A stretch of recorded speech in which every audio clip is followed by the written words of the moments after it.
అందరికీ నమస్తే అండి. వార్తా కబుర్లకు స్వాగతం. నేను మీ వంశీకృష్ణ. ముందుగా అందరికీ సంక్రాంతి శుభాకాంక్షలు.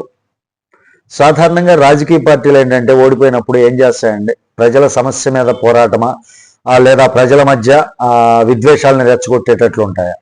ఇవాళ దేశ రాజకీయాల్లో జరుగుతున్నటువంటి అసలు ఆట ఇదేనండి. ఒక రాజకీయ పార్టీ అధికారాన్ని కోల్పోయిన తర్వాత తిరిగి పుంజుకోవటానికి రెండు మార్గాలు ఎత్తుక్కుంటాయండి. ఒకటి, ప్రజా సమస్యలపై ఉద్యమాలు చేసి వాళ్ళకు ఉన్నటువంటి సమస్యలన్నీ పరిష్కరించడంలో ప్రభుత్వ వైఫల్యాలు ఏవైతే ఉంటాయో ఆ వైఫల్యాలని బయట పెట్టుతూ దాని ద్వారా సానుభూతి పొందేటటువంటి ప్రయత్నం. ఇక రెండవది వచ్చేసరికి రెండవ ప్రయత్నం ఎలా ఉంటుందంటే, కొన్ని పార్టీలకి కులం, మతం, ప్రాంతం పేరుతో ప్రజల్ని రెచ్చగొట్టి భావోద్వేగాలని క్యాష్ చేసుకోవడంలో రెండో విధానంగా ఉంటుంది అన్నమాట. దురదృష్టవశాత్తు ఇవాళ దేశంలో 3/4 రాజకీయాలు రెండో మార్గంలోనే నడుస్తున్నాయని చెప్పొచ్చండి. తెలంగాణలో ఉద్యమ క్రెడిట్ తోటి వచ్చాడు ఎవరు, కేసీఆర్ గారు అధికారంలోకి 2 సార్లు గెలిచారు. ఓడిపోయిన తర్వాత మరలా తెలంగాణకు అన్యాయం అనే నినాదాన్నే తెరపైకి తీసుకొస్తున్నారని చెప్పొచ్చు.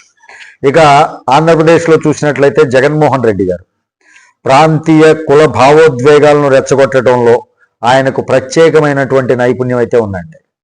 అది అందరికీ తెలిసినటువంటి విషయమే. ఇక వెస్ట్ బెంగాల్లో వచ్చేసరికి మమతా బెనర్జీ గారు ఎన్నికల ముందు బెంగాలీ అస్మిత నినాదం అనమాట. ఎన్నికల తర్వాత ప్రతిపక్షాలపై ఉక్కుపాదం, ఇది ఆమె రాజకీయం.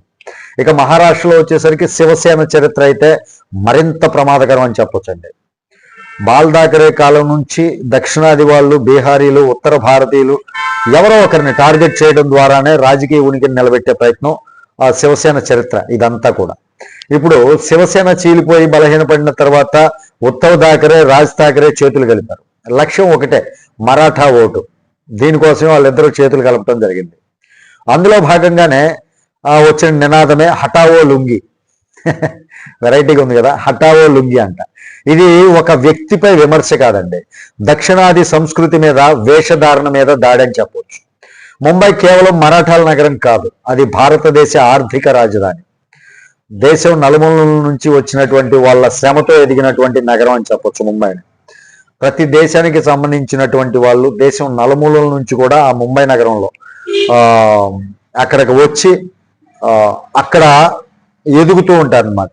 వాళ్ళ శ్రమతోనే ఎదిగినటువంటి నగరం అని చెప్పొచ్చు. మా వాళ్ళే ఉండాలి అన్న ఆలోచన ఉంటే ముంబై ఈ స్థాయికి ఎదిగేదే కాదు వాస్తవంగా చెప్పాలంటే. ఇక బీజేపీ విషయానికి వస్తే, జాతీయవాదం పేరుతో అఖండ భారత్ భావోద్వేగాన్ని ముందుకు తెస్తోంది, అది అందరికీ తెలిసిందే. కానీ చరిత్ర చెబుతున్నటువంటి నిజం ఏంటంటే, ఆఫ్ఘనిస్తాన్ నుంచి బర్మా వరకు ఒకే దేశంగా, ఒకే పాలనగా, ఒకే రాజ్యాంగంతో ఏనాడు అఖండ భారత్ లేనేలేదు. మౌర్యులు, గుప్తులు, మొఘలులు ఎవరూ సంపూర్ణ ఉపఖండాన్ని ఏకీకృతం చేయలేకపోయారండి. అఖండ భారత్ రాజకీయ నినాదం చారిత్రక వాస్తవం కాదండి. అంతకంటే బాధాకరం ఏంటంటే, ఈశాన్య భారతీయుల్ని భారతీయులుగా కూడా గుర్తించని మనస్తత్వం ఉన్నటువంటి రాజ్యాంగం టైప్ అనమాట. అంటే అలాంటి చరిత్ర అనమాట. మణిపూర్ విద్యార్థినిని చైనా వాడివా అంటూ చంపటం, మణిపూర్ విద్యార్థిని ఒకరిని చైనా వాడివా అంటూ చంపడం జరిగిందనమాట. దక్షిణాది వాళ్ళని వచ్చేసరికి రంగు పేరుతో అవమానించడం, ఇదే మన జాతీయవాదం. వాస్తవానికి ముందు భారతీయులందరినీ కూడా సమానంగా చూడాలి, ఆ తర్వాత అఖండం, మహాఖండం అన్న మాటలు మాట్లాడవచ్చు.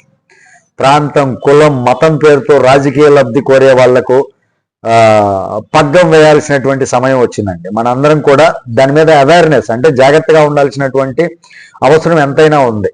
ఇక్కడ కావాల్సింది విద్వేషం కాదండి, వికాసమే నిజమైనటువంటి జాతీయవాదం అని చెప్పవచ్చు.